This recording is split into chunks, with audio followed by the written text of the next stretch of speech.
જય શ્રી ગોપાલ અંક છે 1974 12મા મહિનાનો 15મી તારીખનો.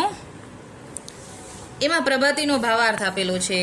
એમાં એક જ તુક લઈશું, એની અંદર ભાવાર્થ વાંચીશું. નિમેષ સત્સંગ પકે આત્મા અતિ દુખી, લખીલો કાયમાં વસુ વાસે, દીન જાણી કરી દયા દિલ માધરી, રાખે હરિ દાસિયો ચરણ પાસે. આ તુકનો અહીંયા ભાવાર્થ આપેલો છે, એ જ આપણે વાંચશું. હવે છેલ્લા ચરણમાં ભગવત કવિયત્રી શ્રી હરિબાઈ બા કહે છે કે નિમેષ સત્સંગ પખે આત્મા અતિ દુખી, એટલે કે જીવનની અંદર સત્સંગ વિના સુખ જ નથી. નિમેષ કહેતા એક ક્ષણ, એ પણ સત્સંગ ન હોય ને તો આત્માને પારાવાર દુઃખ થાય છે. સત્સંગનો પ્રતાપબળ કેટલો પ્રબળ છે એનું એક ઉદાહરણ લઈએ.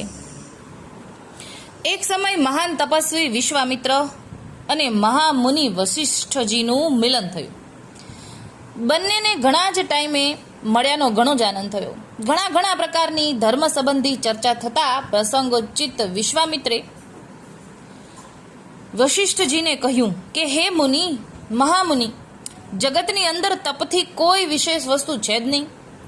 તપોબળના પ્રભાવ પાસે અન્ય કોઈ પણ બાબત જગતમાં શ્રેષ્ઠ નથી. ત્યારે વશિષ્ઠજી મહામુનિએ જણાવ્યું કે હે તપસ્વી વિશ્વામિત્રજી, તમો તપને પ્રધાનતા આપતા હો તો મારે તમને ફક્ત એટલું જ કહેવાનું છે કે જગતની અંદર સત્સંગથી કોઈ પણ શ્રેષ્ઠ હોય એવું કંઈ છે જ નહીં.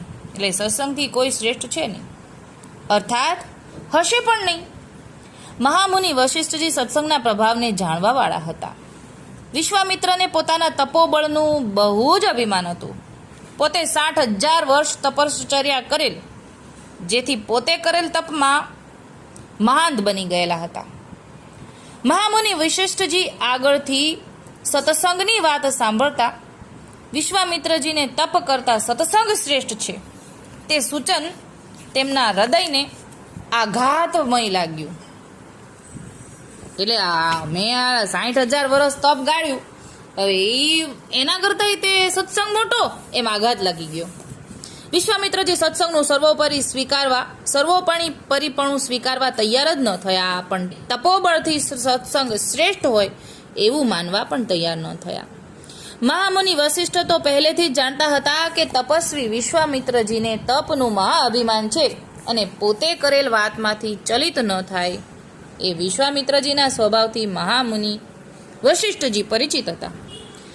એક મહાન તપસ્વ વિશ્વામિત્રજી અને બીજી બાજુ વશિષ્ઠજી બંને પોતાના સૂચનને પ્રાધાન્ય આપવામાં જરા પણ ચલિત ન થતા એવા નિર્ણય પર આવ્યા જે આ ઉભય વાતમાં આપણે આ વાતનો નિર્ણય માટે કોઈ સારા અનુભવી આગળ પ્રસ્તાવ રજૂ કરવો અને તે જ નિર્ણય આપે તે શિરોમાન્ય કરવો. વિશ્વામિત્રજી વશિષ્ઠજીની વાતમાં સંમત થઈ ગયા.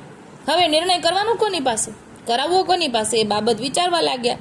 બહુ જ વિચારને અંતે આ પ્રશ્નનો નિર્ણય શેષનાગજી પાસે લીધો. શેષનાગજી નિર્ણયમાં બંને સંમત થયા અને જ્યાં પાતાળમાં શેષનાગજી છે ત્યાં તપસ્વીજી છે વિશ્વામિત્રજી અને મહામુનિ વશિષ્ઠજી આવી પહોંચ્યા. શેષનાગજીએ બંને મહાનુભાવને આદરપૂર્વક સન્માન કરીને આસન ઉપર સ્થાન લેવા વિવેક સહિત વિનંતી કરી અને સાથે પધારવાનું પ્રયોજન જણાવવા કહ્યું. બંને બધી વાત કરી કે અમારે વિશ્વામિત્ર અને વશિષ્ઠજીએ જણાવ્યું કે અમો આપની પાસે અમારા પ્રશ્નના નિવારણ માટે આવ્યા છીએ, તો આપ અમારા મધ્યસ્થી બનીને યોગ્ય નિર્ણય આપવા કૃપા કરો. અમારે વિશ્વામિત્રજી સાથે ચર્ચા કરતા આ પ્રશ્ન ઉપસ્થિત થયો છે. એમ કહે છે કે તપના પ્રભાવ પાસે બધું જ તુચ્છ છે. અમો કહીએ છીએ કે સત્સંગથી કાંઈ પણ વિશેષ નથી, બધુંય છે જે છે સત્સંગમાં છે. પ્રશ્ન સાંભળતા શેષનાગજી પણ વિચારમગ્ન બની ગયા, કારણ કે પોતે ત્યાં પધારેલ બંને મહાનુભાવીઓને નિર્ણય આપવાનો છે. એ પ્રશ્નને પ્રત્યક્ષ પ્રમાણ બતાવ્યા સિવાય સમાધાન શક્ય નથી. એટલે ઘણા જ વિચારોને અંતે એક રસ્તો શોધી કાઢ્યો. શેષનાગજીએ વિશ્વામિત્ર અને વશિષ્ઠજીને કહ્યું કે તમારા પ્રશ્નનો જવાબ તો આપી શકું, પરંતુ મારા મસ્તક ઉપર અત્યારે 14 બ્રહ્માંડનો વજન છે, તો તમો જરા એ વજન મારા મસ્તક ઉપરથી થોડી વાર દૂર કરો તો આપના પ્રશ્નનો નિર્ણય આપી શકું. કે પાતાળ લોકમાં છે ને સૌથી નીચે, એટલે કે 14 બ્રહ્માંડનું વજન છે. શેષનાગજી તરફથી હકીકત રજૂ થતાં વિશ્વામિત્રજીને હૃદયમાં પોતાના તપોબળનું સવિશેષ અભિમાન હતું. એટલે એમણે વિશ્વામિત્રજીએ શેષનાગજીને કહ્યું કે તમારા મસ્તક ઉપર જે 14 બ્રહ્માંડનો વજન છે તે મારા તપોબળના પ્રભાવથી તુરત જ હમણાં દૂર કરી આપું. એમ કહીને હાથમાં જળની અંજલિ લઈને સૂર્ય સમક્ષ ઊભા રહીને કહ્યું, જે મારા ઘણા જ વર્ષોના તપોબળનો પુણ્યનો પ્રભાવ છે એમાંથી અમુક વર્ષોના તપોબળનું ફળ અર્પણ કરું છું. અને એ તપોબળથી, એના પ્રભાવથી શેષનાગના મસ્તક ઉપર રહેલા 14 બ્રહ્માંડના વજનને થોડીવાર દૂર કરીને શેષનાગજીને વજનથી મુક્ત કરો, જેથી અમારા પ્રશ્નનો નિર્ણય થાય. તપોબળનું ફળ અર્પણ કરવા છતાંય શેષનાગજી ઉપરથી જરા પણ વજન ચલિત ન થયું. વિશ્વામિત્રજી વિચારમગ્ન બન્યા. આ શું કહેવાય? તુરત જ બીજો વિચાર આવ્યો કે મારા સંપૂર્ણ તપોબળ, જો હવે થોડુંક નમતું વધારે જોખ્યું, થોડા વર્ષો કરતાં હવે બધા વર્ષોનું ફળ આપી દઉં. તુરત જ હાથમાં અંજલિ લઈને સૂર્યદેવ સમક્ષ ઉભા રહીને પોતાના સંપૂર્ણ તપોબળનું ફળ અર્પણ કર્યું, પરંતુ એનાથી કાંઈ પણ અર્થ થયો સર્યો નહીં. વિશ્વામિત્રજીને પોતાના તપના બળનું અભિમાન દૂર થઈ ગયું, સાથે મુખ મલિન પણ થઈ ગયું અને વિચારમાં પડી ગયા. શેષનાગજી પરનું વજન દૂર નહીં થતાં વશિષ્ઠજીને કહેવામાં આવ્યું, જે તમો આ બાબતમાં કાંઈ પણ કરી શકવા સમર્થ હો તો જરાવાર વજન ઓછો કરો તો આપના સવાલનો જવાબ આપીએ.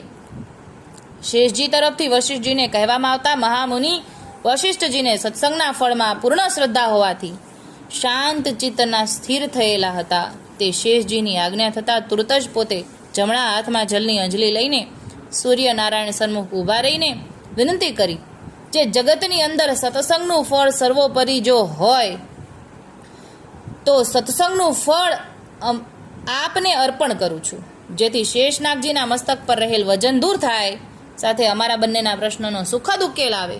એમ કરીને હાથમાં જલની લીધેલ અંજલિ ધરતી પર નાખી. અંજલિ ધરતી પર પડતા જ શેષનાગજીના મસ્તક ઉપર રહેલા 14 બ્રહ્માંડનો સડસડાટ કરતા શેષજીના મસ્તક ઉપરથી અદ્ધર થઈ ગયા. શેષજીના મસ્તક પરથી વજન દૂર થતા તપસ્વી વિશ્વામિત્રજીએ પ્રશ્નનો જવાબ આપવા શેષજીને વિનંતી કરી. જવાબમાં શેષજીએ જણાવ્યું, જે વિશ્વામિત્રજી આપના પ્રશ્નનો જવાબ તો મળી ગયો. જુઓ, લવ સત્સંગનો પ્રભાવ, હજારો વર્ષના તપોબળનો પ્રભાવ લવ સત્સંગ પાસે કાંઈ વિસાતમાં નથી. તપસ્વીજી વિશ્વામિત્રની સત્સંગના ફળ પાસે તપોબળ જરા પણ વિસાતમાં નથી. સત્સંગ સર્વોપરી છે તેમ નિશ્ચય થતા મહામુનિ વશિષ્ઠજીની વાતમાં સંમત થઈ ગયા અને પોતાના સ્થળે જઈને વિદાય થયા. આ છે સત્સંગનો પ્રભાવ. એટલે હરિભાઈ બા વર્ણન કરે છે કે જે એક પળ પણ સત્સંગ વિના વ્યર્થ જાય તો આત્માને પારાવાર દુઃખ થાય છે.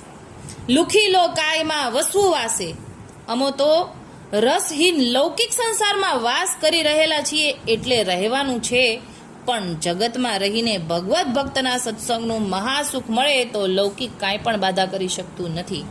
દીન જાણી કરીને દયા દિલ માધરી રાખ્ય હરિદાસીઓ ચરણ પાસે.